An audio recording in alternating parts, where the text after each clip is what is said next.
If you were listening very carefully to the gospel that I just proclaimed, you may have noticed how incredibly poignant and direct Jesus was in his question.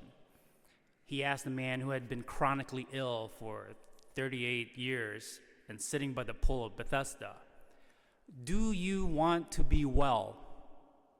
Instead of asking the sick man if he wants to be cured of his disease, he asked him, "Do you want to be well?" The key word there is well.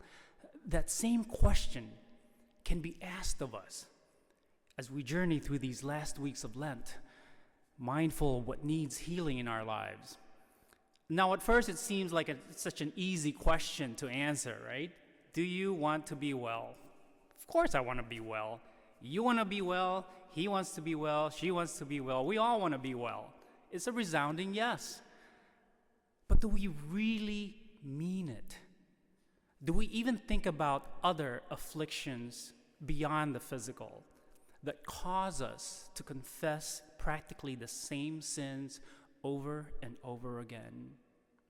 Sins like laziness, pride and arrogance, lust, overindulgence in food or drink, envy, etc., etc.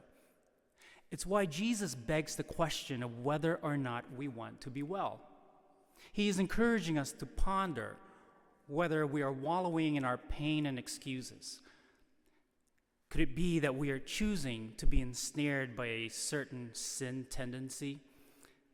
Are we purposely letting a long-term illness define us? Perhaps there's a particular challenge in our lives that we are consciously using as an excuse. Do we take responsibility for ourselves and the role we must play in bringing about the desired changes in our lives? Or are we quick to blame others? Perhaps we look to others for handouts and for them to attend to our needs. Jesus knows very well that there are so many things in this world that defeat us, but the desire to be well is central to his offer. When we have the determination and this genuine desire to make the effort, as hopeless as it may seem, we can conquer with the power of Christ things that for a long time have conquered us. With his help, we can get rid of every dead weight and hindrances that prevent us from walking and embracing God's gift for us. But another lesson Jesus is teaching us today is to be attentive to the cry of those who have no one to help them and to the waters of healing and mercy.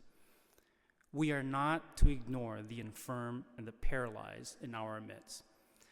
We mustn't walk around or ignore them, stuck in their isolation or powerlessness.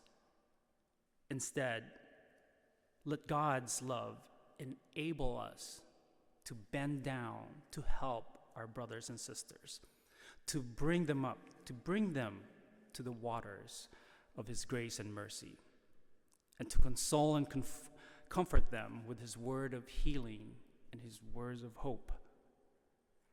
God works miracles in our lives when we take the fallen by the hand and help them to their feet.